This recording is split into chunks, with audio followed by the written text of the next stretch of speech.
ಎಲ್ಲರಿಗೂ ಬೆಳಗಿನ ಶುಭೋದಯಗಳು. ನನ್ನ ಹೆಸರು ವಿಕಾಸ್ ಎಂ. ನಾವು ಈ ದಿನ ಗಣಿತ ವಿಷಯದಲ್ಲಿ 6ನೇ ಪಾಠ ತ್ರಿಭುಜಗಳು ಈ ಪಾಠದಲ್ಲಿ ಥೇಸ್ ಪ್ರಮೇಯದ ಬಗ್ಗೆ ಸೆಮಿನಾರ್ ಮಾಡ್ತಾ ಇದ್ದೀನಿ. ಥೇಸ್ ಪ್ರಮೇಯದ ಹೇಳಿಕೆ ಬರಿತೀನಿ.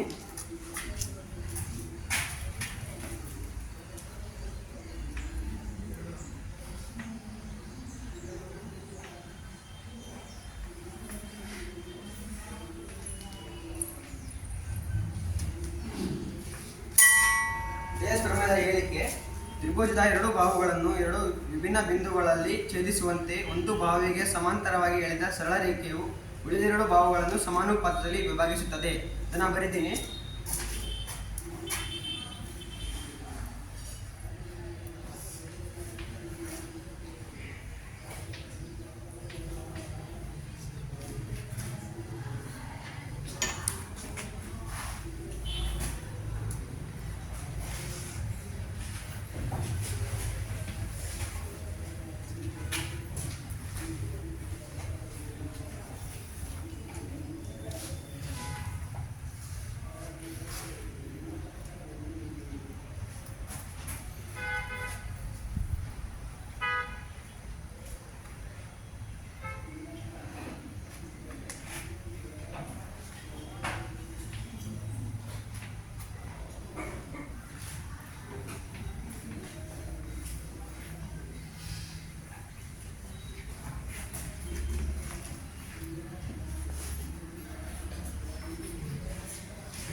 ಒಂದು ಬಾಹುವಿಗೆ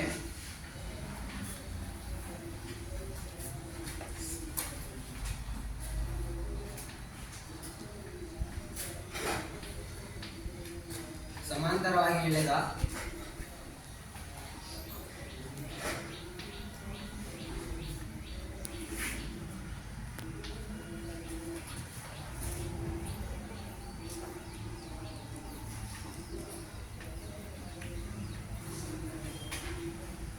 ಸರಳ ರೇಖೆಯು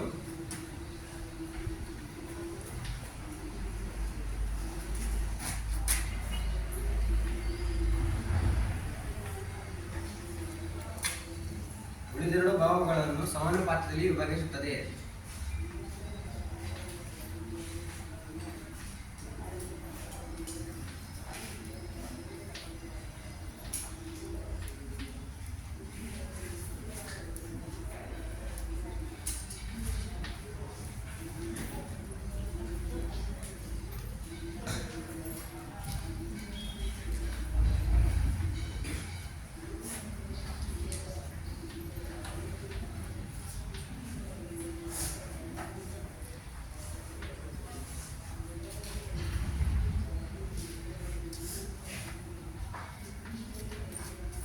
ಇದು ಥೇಸ್ ಪ್ರಮೇಯದ ಹೇಳಿಕೆ.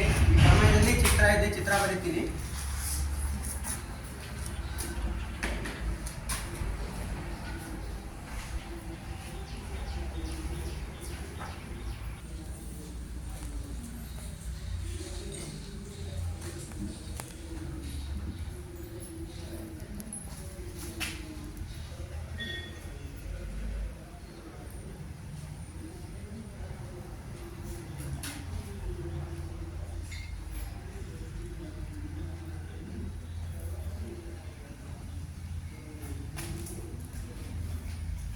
ಹೆಸರು ಕೊಡೋಣ ABC ಅಂತ.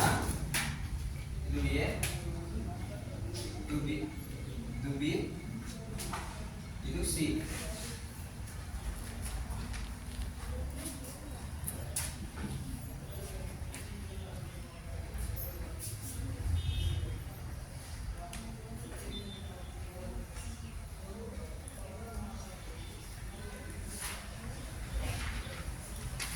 ಇದು D, ಇದು E.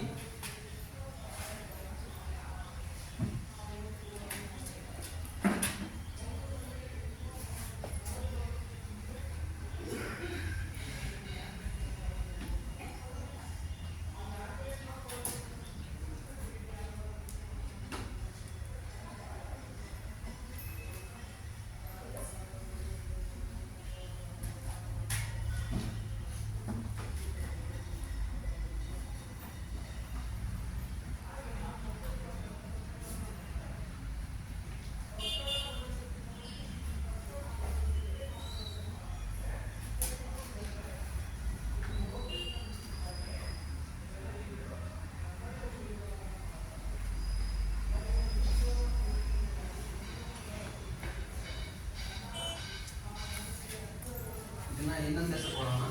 ಇದನ್ನ ಏನು ಅಂತ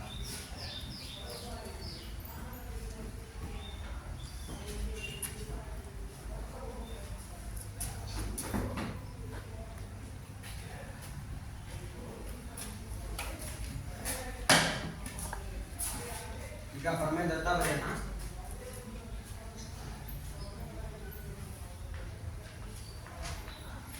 ತ್ರಿಭುಜ ಎಬಿಸಿಯಲ್ಲಿ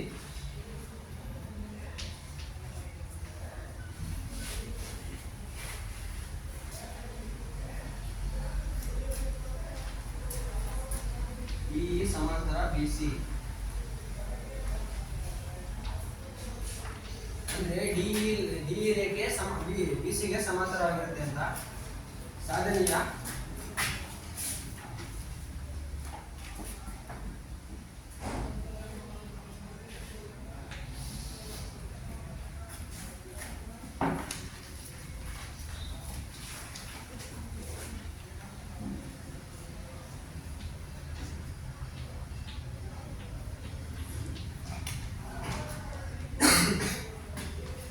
AD by DB AD by DB ಸಾಧನೀಯ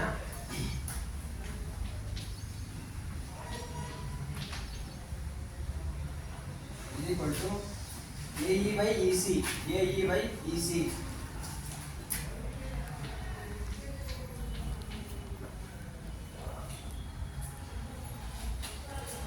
ಈಗ ರಚನೆ ಮಾಡೋಣ.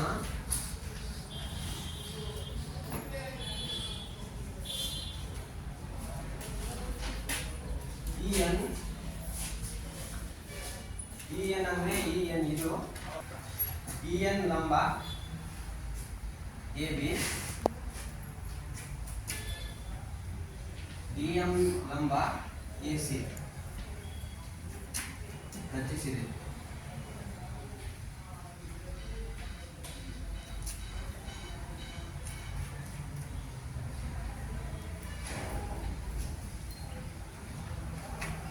BE ಮತ್ತು CD ಸೇರಿಸಿದೆ.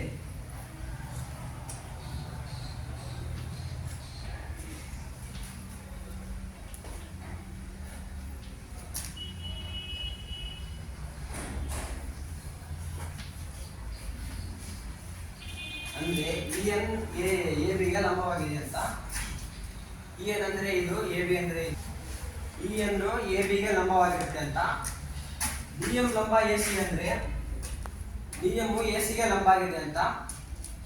BE ಮತ್ತೆ CD ಸೇರಿಸಿದೆ ಅಂದ್ರೆ BE ಮತ್ತೆ CD ನ ಸೇರಿಸಿದ್ವಿ ಅಂತ. ಈಗ ಸಾಧನೆ ಮಾಡೋಣ.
ಹೇಳಿಕೆಗಳು ಮತ್ತು ಕಾರಣಗಳು.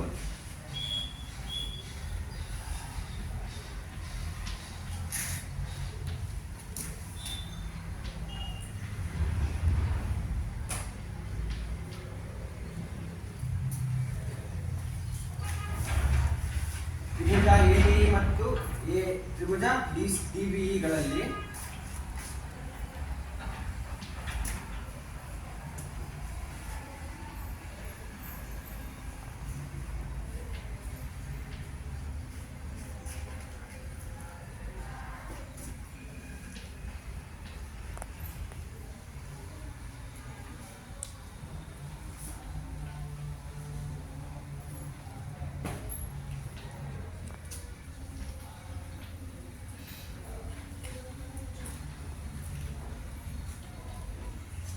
ವಿಸ್ತೀರ್ಣ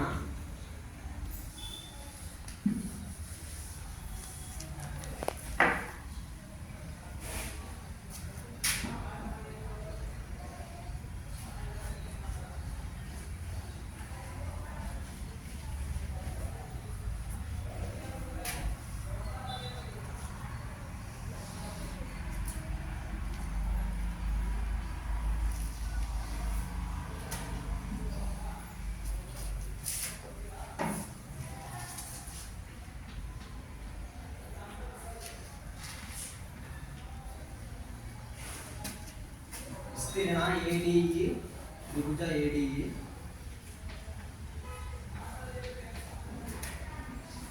ವಿಸ್ತೀರ್ಣ ತ್ರಿಭುಜ ADE BDE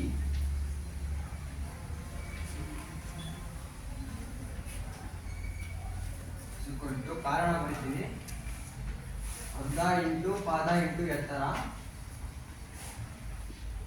ಅರ್ಧ ಹಂಗೆ ಬರ್ಕೊಡ್ತೀನಿ ಅರ್ಧ ಇಂಟು ಪಾದ ಅಂದರೆ ADE ಅಲ್ಲಿ ಪಾದ ADE ಅಲ್ಲಿ ಪಾದ AD ಆಗುತ್ತೆ ಇಂಟು ಎತ್ತರ ಎತ್ತರ EN ಆಗುತ್ತೆ AD ಪಾದ ಆದರೆ ಎತ್ತರ EN ಆಗುತ್ತೆ EN ಅರ್ಧ ಇಂಟು DBE ಅಲ್ಲಿ ಪಾದ DB ಆಗುತ್ತೆ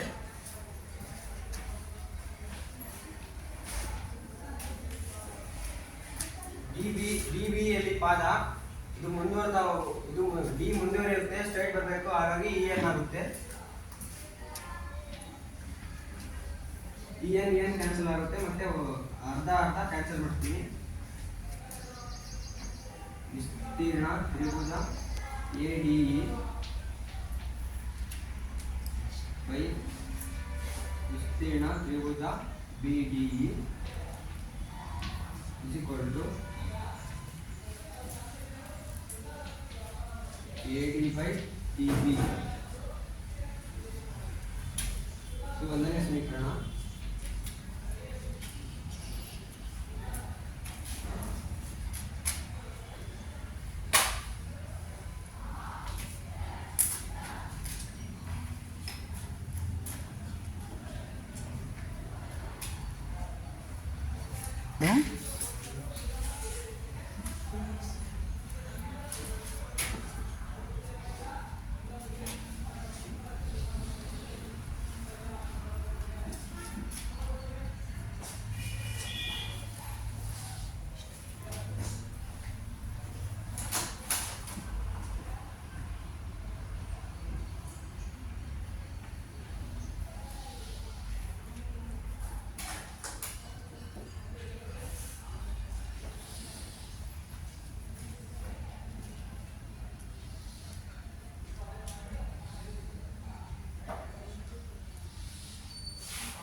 ಈಗ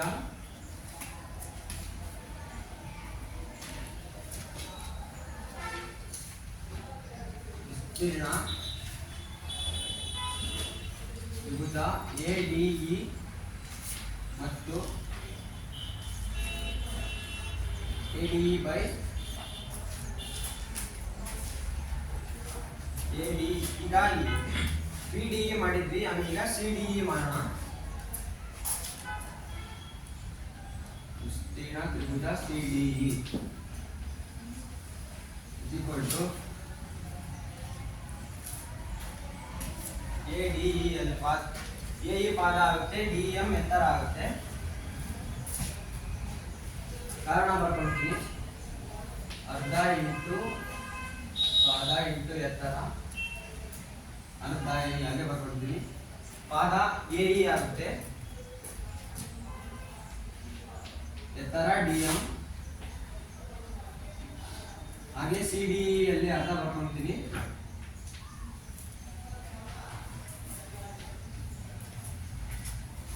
ಸಿ ಡಿ ಯಲ್ಲಿ ಪಾದ ಇ ಸಿ ಆದ್ರೆ ಎತ್ತರ ಡಿ ಎಂ ಆಗುತ್ತೆ. C into D M cancel, ಅರ್ಧ ಕ್ಯಾನ್ಸಲ್. ವಿಸ್ತೀರ್ಣ ತ್ರಿಭುಜ ಎಡಿಇ ಬೈ ವಿಸ್ತೀರ್ಣ ತ್ರಿಭುಜ ಸಿಡಿಇ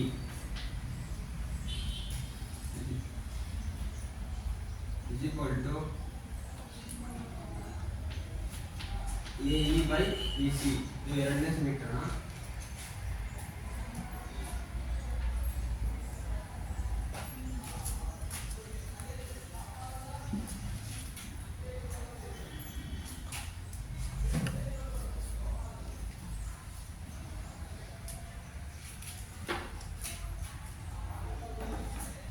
ಈಗ ವಿಸ್ತೀರ್ಣ ಇಂಟು ತ್ರಿಭುಜ ಬಿಡಿಇ ಮತ್ತು ಸಿಡಿಇಗಳಲ್ಲಿ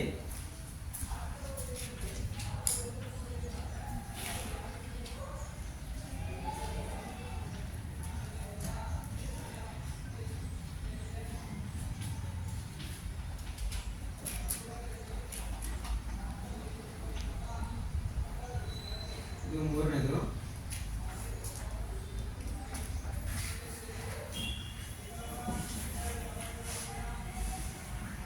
ವಿಸ್ತೀರ್ಣ ತ್ರಿಭುಜ ಬಿಡಿಇ is equal to ವಿಸ್ತೀರ್ಣ ತ್ರಿಭುಜ ಸಿಡಿಇ ಮೂರನೇದು.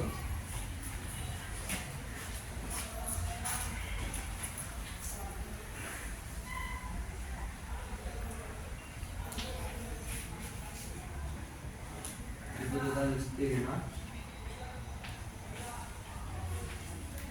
is equal to ಅರ್ಧ ಇಂಟು ಪಾದ ಇಂಟು ಎತ್ತರ.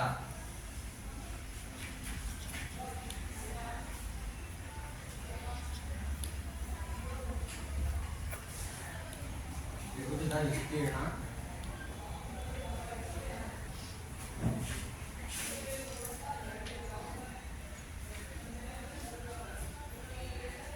is equal to ಅರ್ಧ ಇಂಟು ಪಾದ ಇಂಟು ಎತ್ತರ.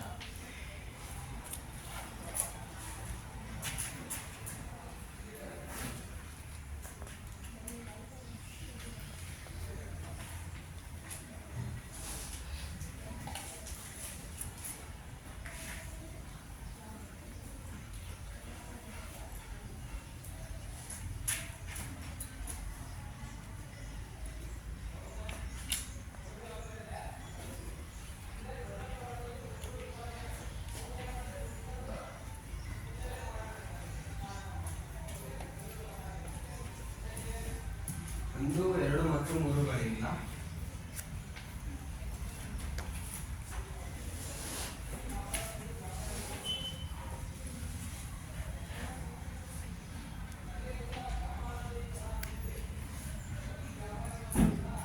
ಇಲ್ಲಿ ಉತ್ತರ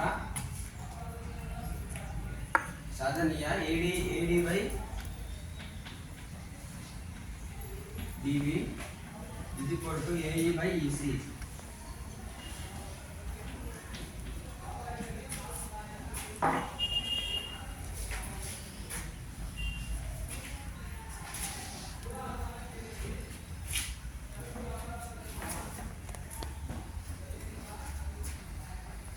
ಇದಿಷ್ಟು ತೇಲ್ಸ್ ಪ್ರಮೇಯ. ಈ ತೇಲ್ಸ್ ಪ್ರಮೇಯದ ವಿವರಣೆ ಮಾಡ್ತೀನಿ. ತೇಲ್ಸ್ ಪ್ರಮೇಯ ತ್ರಿಭುಜದ ಎರಡು ಬಾಹುಗಳು ಎರಡು ವಿಭಿನ್ನ ಬಿಂದುಗಳಲ್ಲಿ ಅಂದ್ರೆ ಎಡಿ ಮತ್ತು ಎಸಿ ಡಿಇ ವಿಭಿನ್ನ ಬಿಂದುಗಳಲ್ಲಿ ಛೇದಿಸುವಂತೆ ಒಂದು ಬಾಹುವಿಗೆ ಸಮಾಂತರವಾಗಿ ಎಳೆದ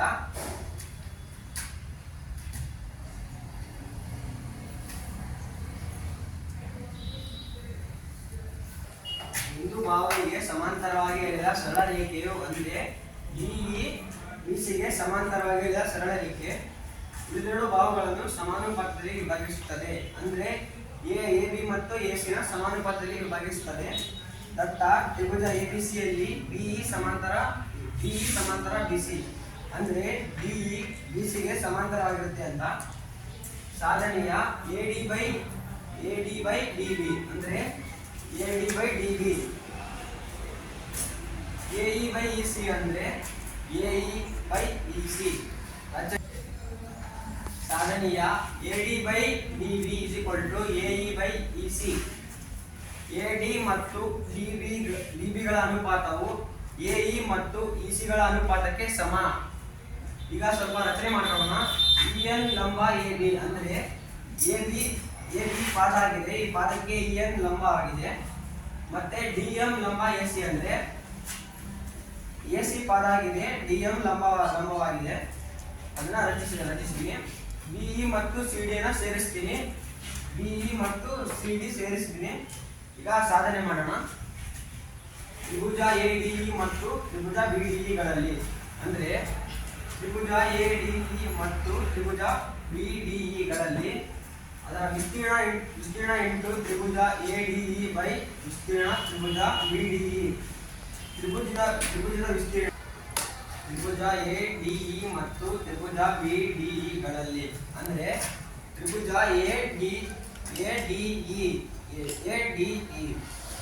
ತ್ರಿಭುಜ BDE ಗಳಲ್ಲಿ ಅಂದ್ರೆ BDE ಇದು ತ್ರಿಭುಜ. ಅದನ್ನ ಹೋಲಿಕೆ ಮಾಡೋಣ. ನಾನು ಬರ್ಕೊಂಡಿದ್ದೀನಿ. ವಿಸ್ತೀರ್ಣ ತ್ರಿಭುಜ ADE ಬೈ ವಿಸ್ತೀರ್ಣ ತ್ರಿಭುಜ BDE. ತ್ರಿಭುಜದ ವಿಸ್ತೀರ್ಣ ಸೂತ್ರ ಯಾರು ಹೇಳ್ತೀರಾ? ತ್ರಿಭುಜದ ವಿಸ್ತೀರ್ಣ ಅರ್ಧ ಇಂಟು ಪಾದ ಇಂಟು ಎತ್ತರ. ಸರಿಯಾಗಿದೆ. ತ್ರಿಭುಜದ ವಿಸ್ತೀರ್ಣ ಅರ್ಧ ಇಂಟು ಪಾದ ಇಂಟು ಎತ್ತರ. ಅರ್ಧನ ಅರ್ಧ ಬರ್ಕೊಂಡಿದ್ದೀನಿ. ಇದರ ಪಾದ ನೋಡೋಣ. ADE ಪಾದ ADE ಇದರಲ್ಲಿ ಪಾದ AD ಪಾದ ಆಗಿದೆ. AD ಬರ್ಕೊಂಡಿದ್ದೀನಿ ಇಂಟು ಎತ್ತರ EN ಎತ್ತರ ಅದನ್ನು ಬರ್ಕೊಂಡಿದ್ದೀನಿ. ಈಗ ತ್ರಿಭುಜ BDE ತ್ರಿಭುಜ ಇದೊಂದು ತ್ರಿಭುಜದಲ್ಲಿ ಅರ್ಧ ಇಂಟು ಪಾದ ಇಂಟು ಎತ್ತರ ಮಾಡಬೇಕು. ಅರ್ಧ ಬರ್ಕೊಂಡಿದ್ದೀನಿ. ಪಾದ DB ಬರ್ಕೊಂಡಿದ್ದೀನಿ. ಈ ಎತ್ತರ EN ಅಂತ ಬರ್ಕೊಂಡಿದ್ದೀನಿ. ಈಗ ಅರ್ಧ ಕ್ಯಾನ್ಸಲ್ ಮಾಡಿ ಮತ್ತೆ EN ಕ್ಯಾನ್ಸಲ್ ಮಾಡಿದ್ದೀನಿ. ಈಗ ಹೆಂಗಿದ ಹಂಗೆ ಬರ್ಕೊಂಡಿದ್ದೀನಿ. ವಿಸ್ತೀರ್ಣ ತ್ರಿಭುಜ ADE ಬೈ ವಿಸ್ತೀರ್ಣ ತ್ರಿಭುಜ BDE is equal to AD ಹಂಗೆ ಬರ್ಕೊಂಡಿದ್ದೀನಿ. DB ಹಂಗೆ ಬರ್ಕೊಂಡಿದ್ದೀನಿ. ತ್ರಿಭುಜ AD ಯ ವಿಸ್ತೀರ್ಣ AD ಆಗಿದೆ. ತ್ರಿಭುಜ ADE ದ ವಿಸ್ತೀರ್ಣ ಬೈ ತ್ರಿಭುಜ BDE ದ ವಿಸ್ತೀರ್ಣ is equal to AD by DB. ಇದು ಸಮೀಕರಣ 1. ಈಗ ಎರಡನೇದು ತ್ರಿಭುಜ ADE ಮತ್ತು ತ್ರಿಭುಜ CDE ಗಳಲ್ಲಿ ಅಂದ್ರೆ ಈಗ ತ್ರಿಭುಜ AD ಮತ್ತು BDE ಮಾಡಿದ್ವಿ. ತ್ರಿಭುಜ ADE ಮತ್ತು ತ್ರಿಭುಜ CDE ಗಳಲ್ಲಿ ಈಗ ನಾವು ADE ವಿಸ್ತೀರ್ಣ ಮಾಡಿದ್ವಿ, ಮತ್ತೆ ADE ಮತ್ತು DBE ವಿಸ್ತೀರ್ಣ ಮಾಡಿದ್ವಿ. ಈಗ ADE ವಿಸ್ತೀರ್ಣ ಮತ್ತು CDE ವಿಸ್ತೀರ್ಣ ಮಾಡೋದಕ್ಕೆ ಕೇಳಿದ್ದಾರೆ. ಬರ್ಕೊಂಡಿದ್ದೀನಿ. ವಿಸ್ತೀರ್ಣ ಇಂಟು ವಿಸ್ತೀರ್ಣ ತ್ರಿಭುಜ ADE ಬೈ ವಿಸ್ತೀರ್ಣ ತ್ರಿಭುಜ CDE. ತ್ರಿಭುಜದ ವಿಸ್ತೀರ್ಣ ಅರ್ಧ ಇಂಟು ಪಾದ ಇಂಟು ಎತ್ತರ. ಅರ್ಧ ಇಂಟು ಪಾದ ಅಂದ್ರೆ ಈ ತ್ರಿಭುಜ ADE ಅಲ್ಲಿ ಪಾದ AE ಎತ್ತರ DM. ಇಲ್ಲಿ ಪಾದ AE ಮತ್ತು ಎತ್ತರ DM ಬರ್ಕೊಂಡಿದ್ದೀನಿ. ಈಗ ತ್ರಿಭುಜ CDE ಅಲ್ಲಿ ಅರ್ಧ ಇಂಟು ಪಾದ ಇಂಟು ಎತ್ತರ ಮಾಡಬೇಕು. ಅರ್ಧ ಬರ್ಕೊಂಡಿದ್ದೀನಿ. ಈ CDE ಅಲ್ಲಿ ಪಾದ ಇಂಟು ಎತ್ತರ ನೋಡೋಣ. CDE ಅಲ್ಲಿ ಪಾದ EC ಎತ್ತರ DM. ಅದನ್ನು ಇಲ್ಲಿ DM ಅಂತ ಬರ್ಕೊಂಡಿದ್ದೀನಿ. ಈಗ ವಿಸ್ತೀರ್ಣ ತ್ರಿಭುಜ ADE ಬೈ ವಿಸ್ತೀರ್ಣ ತ್ರಿಭುಜ CDE is equal to AE by EC. ಇದು ಸಮೀಕರಣ 2. ಈಗ ವಿಸ್ತೀರ್ಣ ತ್ರಿಭುಜ BDE ಇಸ್ ಈಕ್ವಲ್ ಟು ವಿಸ್ತೀರ್ಣ ತ್ರಿಭುಜ CDE ಅಂದ್ರೆ ನಾವು ADE ವಿಸ್ತೀರ್ಣ BDE ವಿಸ್ತೀರ್ಣ CDE ವಿಸ್ತೀರ್ಣ ಮಾಡಿದ್ವಿ. ಈಗ BDE ವಿಸ್ತೀರ್ಣ ಮತ್ತು CDE ವಿಸ್ತೀರ್ಣ ಮಾಡೋದಕ್ಕೆ ಹೇಳಿದ್ದಾರೆ. ತ್ರಿಭುಜ BDE ದ ವಿಸ್ತೀರ್ಣ ತ್ರಿಭುಜ CDE ದ ವಿಸ್ತೀರ್ಣಕ್ಕೆ ಸಮ, ಏಕೆಂದರೆ ಒಂದೇ ಪಾದದ ಮೇಲೆ ನಿಂತಿರುವ ತ್ರಿಭುಜಗಳು ಒಂದೇ ಪಾದದ ಮೇಲೆ ನಿಂತಿರುವ ತ್ರಿಭುಜದ ವಿಸ್ತೀರ್ಣ ಸಮವಾಗಿರುತ್ತೆ. ಹಾಗಾಗಿ ತ್ರಿಭುಜ BD ಮತ್ತು CD ಸಮ, ಏಕೆಂದರೆ ಇವು ಈ ಪಾದದ ಮೇಲೆ ನಿಂತಿದೆ, ಹಾಗಾಗಿ ಇವು ಸಮ. ಈಗ ಸಮೀಕರಣ 1 ಮತ್ತು 2ರಿಂದ ವಿಸ್ತೀರ್ಣ ಬರೀತೀನಿ. ಒಂದು ಪಾದದ ಮೇಲೆ ನಿಂತಿರುವ ಒಂದು ಪಾದದ ಮೇಲೆ ನಿಂತಿರುವ ಎಲ್ಲ ತ್ರಿಭುಜಗಳು ಸಮ, ಅದನ್ನ ಬರಿತೀನಿ. ಎಲ್ಲ ತ್ರಿಭುಜಗಳ ವಿಸ್ತೀರ್ಣ ಸಮ, ಅದನ್ನ ಬರಿತೀನಿ.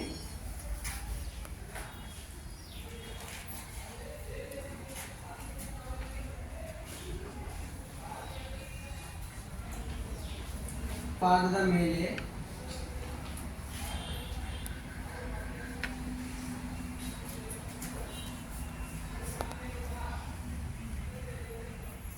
ನಿಂತಿರುವ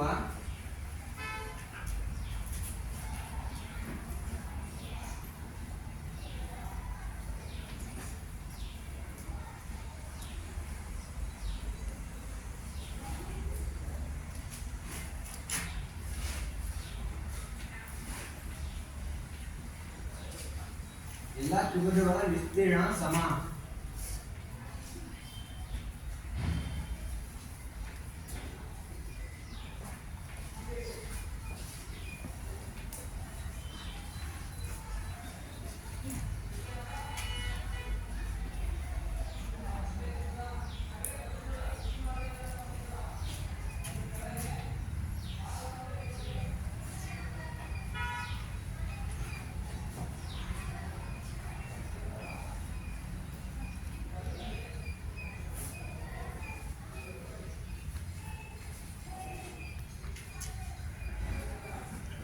ಒಂದು ತ್ರಿಭುಜದ ಮೇಲೆ ನಿಂತಿರುವ ಎಲ್ಲ ತ್ರಿಭುಜಗಳ ವಿಸ್ತೀರ್ಣ ಸಮ. ಈಗ 1ನೇ ಸಮೀಕರಣದಲ್ಲಿ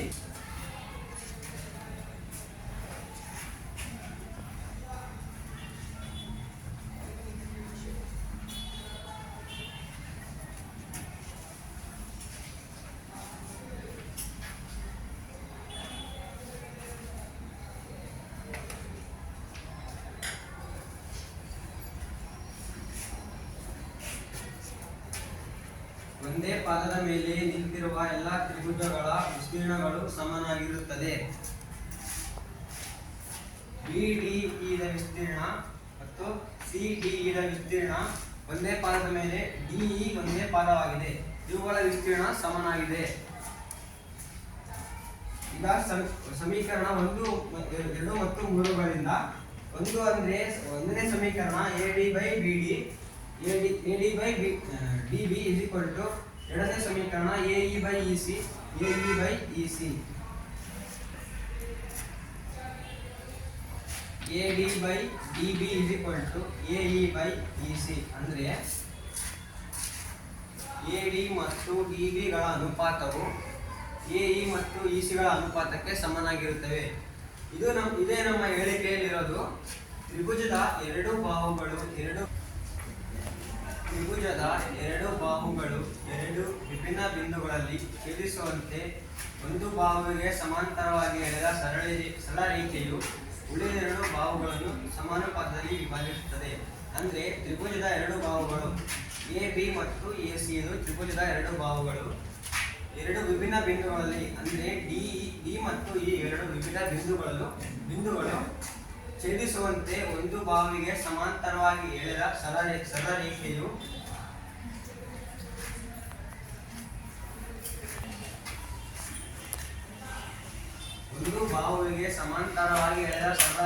ರೇಖೆಯು ಅಂದ್ರೆ DE ಮತ್ತು PC ಸರಳ ರೇಖೆಯು ಉಳಿದೆರಡು ಬಾಹುಗಳನ್ನು ಸಮಾನುಪಾತದಲ್ಲಿ ವಿಭಜಿಸುತ್ತದೆ.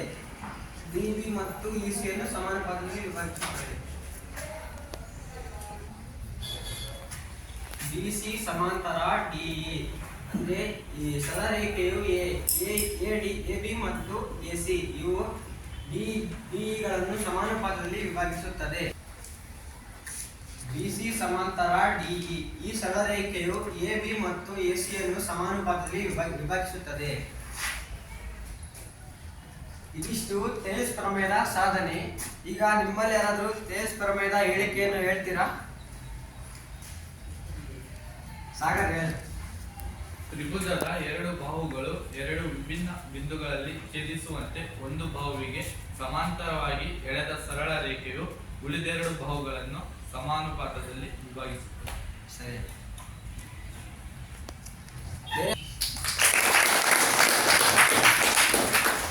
ಗರ್ಲ್ಸ್ ಕಡೆಯಿಂದ ಏನಾದ್ರು ಹೇಳ್ತೀರಾ? ಹೇಳಕ್ಕ. ತ್ರಿಭುಜದ ಎರಡು ಬಾಹುಗಳು ಎರಡು ವಿಭಿನ್ನ ಬಿಂದುಗಳಲ್ಲಿ ಛೇದಿಸುವಂತೆ ಒಂದು ಬಾಹುವಿಗೆ ಸಮಾಂತರವಾಗಿ ಎಳೆದ ಸರಳ ರೇಖೆಯು ಉಳಿದೆರಡು ಬಾಹುಗಳನ್ನು ಸಮಾನುಪಾತದಲ್ಲಿ ವಿಭಾಗಿಸುತ್ತದೆ.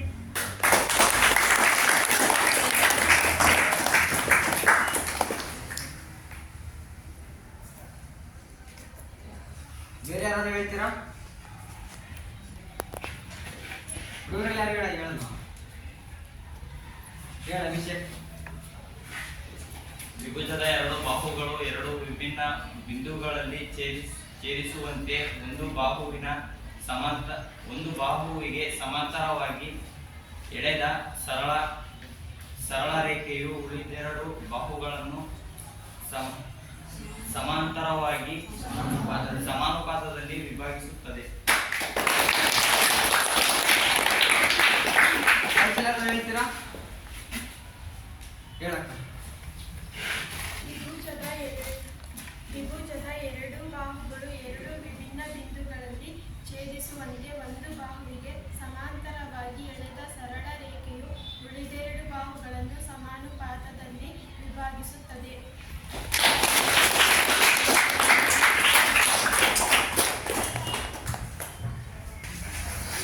ಈಗ ಎಲ್ಲರೂ ಒಟ್ಟಾಗಿ ಒಂದ್ಸರಿ ಹೇಳ್ರಿ.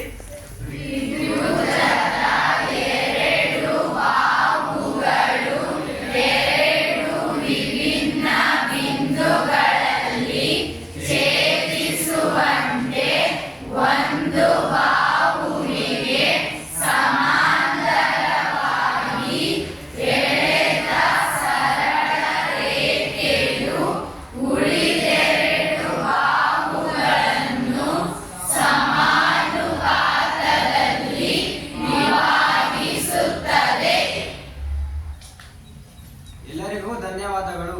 ಇಲ್ಲಿಗೆ ನನ್ನ ತ್ರಿಭುಜಗಳು ಅಧ್ಯಾಯದಿಂದ ತೇಜಸ್ ಪ್ರಮೇಯದ ಸೆಮಿನಾರ್ ಅನ್ನು ಮುಗಿಸುತ್ತಿದ್ದೇನೆ.